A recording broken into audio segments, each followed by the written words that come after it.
Today, of course, we have another battle report summary for you today. We have the Necron Starshatter Arsenal versus Astra Militarium combined regiment. We're taking this 3-hour game, condensing it down into like 20 minutes, giving you just all the good stuff, what I learned, what worked, what didn't work, and simply just passing that knowledge on to you because I truly believe if one of us gets better, we all get better. So if that's something that interests you and see how these two armies match up against each other, please stick around because we're going to get into it. And hopefully, whether you play Necrons or not, you still get a lot of value out of this video today because we're going to talk about a lot of good stuff. So let's get into it. Prepping for a GT later this month, and this is one of the missions that we are going to be playing. It is a custom mission, but still using the GW tournament pack. So we have Taken Hold with Crucible of Battle, and this is on layout 6. Okay, so it's gonna be a tough one against the old combined regiment, and I'm gonna flip over to the list here, and if you want to pause the video and take a look at that, feel free to, and then we are going to move on to the report. All right, because we want to just keep things moving here. So this was a very good game. This was a very close game. And again, before we move any pieces, let's talk about game plan here. What are we doing? What am I thinking about before going into a matchup like this? Because you're looking at this, and I'll tell you right now, Guard have a lot of stuff. They get a lot of stuff, and they got a lot of board control, and they got a lot of little units they can still drop in somewhere, whether they're playing Combined Regiment or they're playing Bridgehead Strike Force.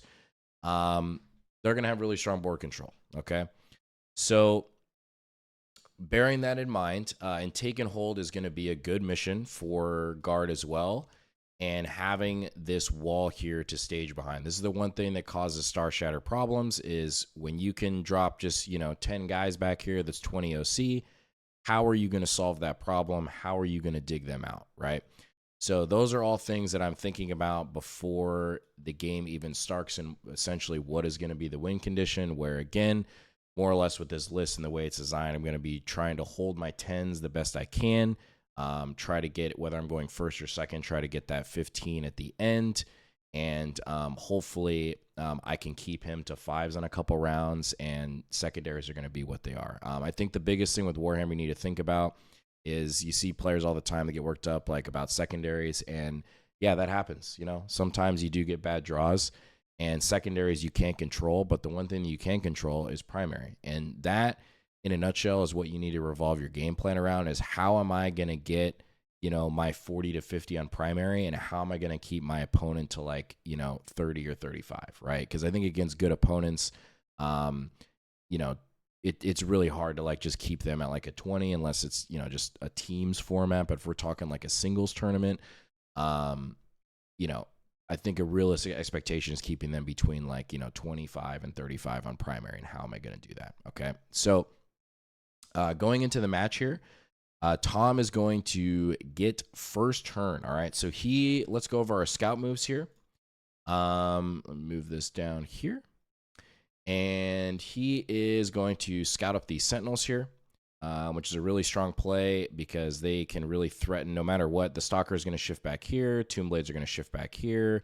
Everything is 1 inch away from the wall. But this is a really nasty combo turn 1 just because they have 3 las cannons. They have the hunter killer missile. They get rerolls, so they can legit take out a target, a really durable target the first turn, and it's really easy for them to get angles because they scout, they move. So you're going to see that here in a second. So he's going to get sabotage and cleanse. So pretty easy for Tom first turn. He's just going to move these guys over here to get sabotage, and then he's just going to cleanse on these two objectives with his Torox and call it good. And then he's going to shift up his Scout Sentinels, which you're going to see here. And he's going to try to go after the Stalker. I do spend a CP to give him -1 damage, which it was a crazy breakpoint. He doesn't roll well, and the Stalker survives, I think, on 8 wounds. And it was nice because he's already next to the Reanimator, so we're basically just going to heal him back to full.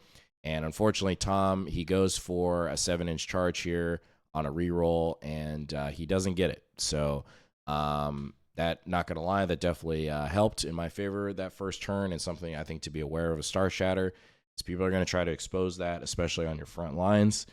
And potentially I think why 2 flayed ones might make a lot of sense, just because you have one that's staged behind the wall, and then you can have one that's interacting with the midboard to deny scouts, screens. You know, if they die, they die, but I think it's a pretty worthwhile 60-point investment because of you know, problems like this that can really cause Starshatter. So going into my turn 1, we are going to get Assassination, extend battle lines. We do not cycle this first turn, so we're just going to get stuck with it. We get extend battle lines. That's completely fine. So we're going to move up the hex mark. We're going to shift up all these resources up here, and then we all know these scout sentinels are very dead. We are going to move the tomb blades up here, so they went from like back here to over here to prevent any sort of overwatch threat, and then we're going to just fire and fade on this objective. Again, why tomb blades are just so effective in this detachment. We're really going to highlight good ways that you can deny primary in those first couple turns to hand your opponent 5s. So they're gonna fire and fade there, and yeah, that's pretty much the turn. Not going to complicate it too much here. Tom did make a slight error. We killed the Taurox here with the king. He got the Catachan out here. He did misplace the Taurox a little bit, so he couldn't place one guy right here, and he could have blipped an OC order to make it OC3 and then contested the point. And so, yeah, those guys were unfortunately just stuck there, and I didn't roll a high enough advance to get this Stalker over to draw a line here as a backup plan to kill these Catachan. I had really no way to interact with that other than just the indirect from the king. So yeah, that was that. And then we shifted these guys over here just in case the flayed ones didn't move in to complete this screen. Because again, you always need to be thinking about your screening, right? That's the other thing with the tomb blades. Playing against armies like this with board control, they really rely on like sneaking in your, like trying to get in your backfield. And if you're able to really still keep the line here, that really helps. It really helps kind of simplify your game plan a little bit. The tomb blades are offering a screen. You know, so you're basically, you have all your 9s covered right here. Okay. So going into turn 2, he is going to get a 5 on primary. He just controls this objective. He's going to get extend battle lines and secure no man's land. Again, very easy pull. He's going to move up here, extend, secure, call it good. He's going to get rid of both of these resources right here because he needs to. He's not going to interact with the king. It is just like, there is no point against guard the way this is like tech. They just do not have an answer for this like at all. Because you have the spider here, so the king, it's like the -1 damage, give him -1 to wound, 6 up, feel no pain, 5 up against mortals and psychic attacks. So he is going to shift up. He tries to move up these guys. The Hexmark spikes, again, showcasing the power of the Hexmark in this attachment. With the rerolls, it's just like, just shreds that unit. So he moves, kills all 6 of them. AP2 ignores cover. The Taurox moves here. I ingress in the Locust Heavy Destroyers, and this is going to stick around here. I'm going to highlight what happened here in a second. That was like massive, very, very good play on Tom's part. And really excited to highlight this. So he put this unit here. So intention is to put these anti-infantry guys here. They're out of LOS. And then I can essentially move. I measured to make sure I could flat 6 advance them here to make sure I could get a line here to clean up that unit on that turn and then potentially give him another 5 going into his round 3. All right. Unfortunately, that is not what happened. So let's fast forward here. So the Tomb Blades end up surviving in the shooting phase, which allowed the Taurox to actually charge the Tomb Blades. And Tom is putting the Taurox right here to prevent the Locust Destroyers, essentially creating like a mini move block from them from getting the line here, right? So really good play on Tom's part. Super unfortunate. I mean, the Tomb Blades, he rolled fairly kind of below average. I rolled above average on my saves. They survived. They shouldn't have, but they did. And that actually saved him 5 points too, which was great. So going into my turn 2, we are going to get a 10 on primary. And we're going to get recover assets and storm hostile objective. Okay. So recover assets, again, pretty easy. We're just going to recover back here, recover over here with one of these units, and then storm hostile objective, really easy. We're just going to go take this objective right here. Okay, so let's see how that unfolds. Scorpex are going to come out. They're going to get on the point. They're also going to act as a insurance policy in case for some reason I don't kill this guy. We're still going to still get that point. And then this was highlighting probably one of the biggest errors of the game here. So the biggest thing that I was thinking about is I should have, so because this was move blocked, this unit right here, either this unit or this unit, I should have spent like a CP just to advance it right here to create some sort of move block. Because the biggest thing I was thinking about is in his reserve, I was like, well, I could put a Doomsday Arc down here, but I'm literally getting nothing for it in return because he has a tank commander and other assets that he could just drop right here. Or like, he couldn't drop it right here, but he could definitely drop it like right here. And I knew that was going to be coming. So I'm like, well, I drop an arc here to prevent him from doing this, but then he just moves this over and then drops the other thing in that turn, and then I basically give him an arc for nothing. And I just not like, I was like, yeah, why did I not just, like later in the game, I was like, why did I not just like advance that better? And that solves the whole problem because you're going to see what happens here in a second. So he ingresses in the tank commander right here. Okay. And then that is pretty much the turn. So we're going to kill this. We're going to kill this. And then pass it over to him. So you are going to see on his turn 3, he is going to get a 10 on primary. He's going to get established locus and storm hostile. So he's going to move this hellhound up for established locus. It's not a chimera. Okay, it's a hellhound. It's on a chimera chassis. Okay, but it is a hellhound. Tom, I know he's really going to appreciate that. And he's going to get storm hostile again. So easy points there. And then this is the big thing that I do want to highlight on this turn, and the learning opportunity by making that mistake is if I had a locust destroyer here, he's not able to move here. And this was like really bad in a lot of ways because now he's going to be able to kill the hex mark because I exposed it. That was like another slight error. I feel like every time I slightly expose like a hex mark, it's always just like a bad idea just for extra chip damage. So just like just don't do that. Just don't do that. So he shoots the hex mark, shoots these guys. Unfortunately, he rolls pretty bad, and he gets like basically chip damage on all of them. He does kill the hex mark.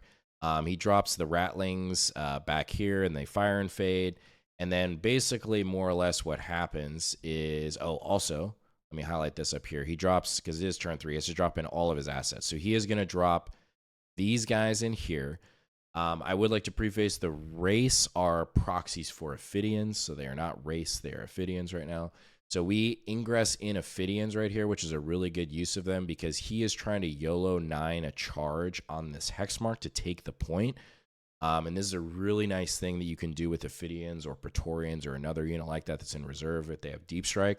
You can drop them in, and then they're also heroic intervene threats. So essentially what we're doing, we're keeping them out of 9. We're measuring to the base to make sure it's exactly within 6 to the front. So if he connects that charge, I can spend the 1 CP, get the Ophidians in, we still hold the point, and we clean up the resource. Okay, so you're going to see that unfold. That's actually exactly what happened. He did make the charge, and so if that didn't happen, we would have lost primary on that point. He goes over here. You're going to see why this error was just catastrophic, and then he just charges his tank commander, and he takes the primary from me and cleans up another like destroyer. So by like that error alone, he could have potentially given me a 0 on primary in turn 3. So really good things to highlight there. Don't do what I did. Good learning ops there, which was great. And that's what happens when you play against good opponents. They are going to expose those little things like that and make you pay for it. So that is essentially the board state turn 3. We're going to go into bottom of turn 3 now. I'm going to get a 5 on primary because I only hold my natural expansion. We're going to get containment and sabotage. So it's going to be an easy pull where we can double contain right here. So you're going to see me drop my other Ophidian brick right there in deep strike. And then we are going to recover or sabotage with the Hexmark Destroyer. So I'm basically just going to create like a little wall behind the hex mark to make sure there's no way he can bring guys over here to interact with it. Sabotage here, double contain. Those are the easy 9s. And then basically we're just trying to kill this resource, and like do more chip damage here and then call it a day. Again, I have no way to interact with this point, unfortunately, because of my error, which was really unfortunate. So he's just going to be cashing in 10s at this point. And then you can see that's basically what plays out. The tank commander, unfortunately, rolls a 1 on the the shoot back, so he did not get to fire back, which was really unfortunate. And then that was his turn, or my turn, excuse me. So going into top of 4, he's going to get a 10 on primary again. He's going to get area denial, no prisoners. Again, pretty straightforward. So he has this he could pick up, or these Ophidians here. And then area denial, he just has to move something on the point there. So again, it's a pretty straightforward turn from him. So he's going to drop this Lehman Russ here, fire here, clean up this unit, move this unit, as you can see. And that's basically the board state for his turn to get his secondary. And then passing it over to me here. So it's a very close game, as you can see. So we're going to get a 10 on primary, and we get overwhelming force and no prisoners. So again, we're just trying to kill as much as we can this turn, a good pull. So we're going to kill this, this, and this, and try to clean up more of this resource here. So he just has this left to play the game with, okay? So that is essentially what happens. You're going to see here.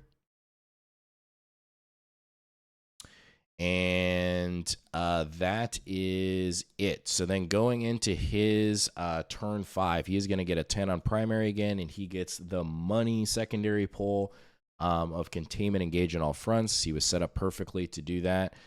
So he's just going to move these guys here to engage in this quarter. He's outside of 6. These guys are going to shift over here, charge, get outside of 6. And then he's going to control these 2. And then he just contains with this unit and this unit in this corner. And then that's his 10 points. Pretty easy. And then really just came down to like me not getting like super bad secondaries in the last turn. And we just called it at that point. So I get a 15 on primary. We got secure and defend, which was the perfect pull. Just hold these 2. And then, yeah. And then we flat 6 advance the stalker up here, just move the king over here. And then that's the game. So it ended up 87-85 to the Necrons. As you can see, so very close game.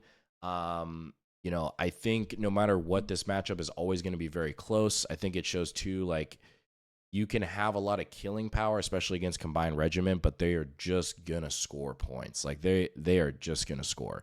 Tom and I talked about the game at the end. Of course, I think a couple things that helped in this matchup was the secondaries that he drew early on. With drawing cleanse, extend battle lines, and secure, it really forced him to put a lot of resources on points early, which is what Starshatter really likes. So I think it allowed me to really get a lot of resources off the table a little bit easier than expected. With that said, I think even if we corrected like our little minor errors, I think it still would have ended up being a close game, meaning like I played nearly a perfect game and he played nearly a perfect game. So it was a great rep, great practice.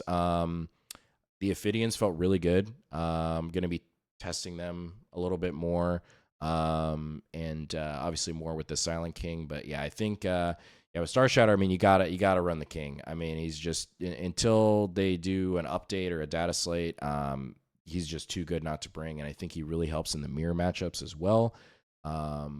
If you're playing against another Starshatter opponent, but other than that, that's the game. Stuck around this long. Appreciate you watching. Let's link 2 videos up top. And we'll see you next week.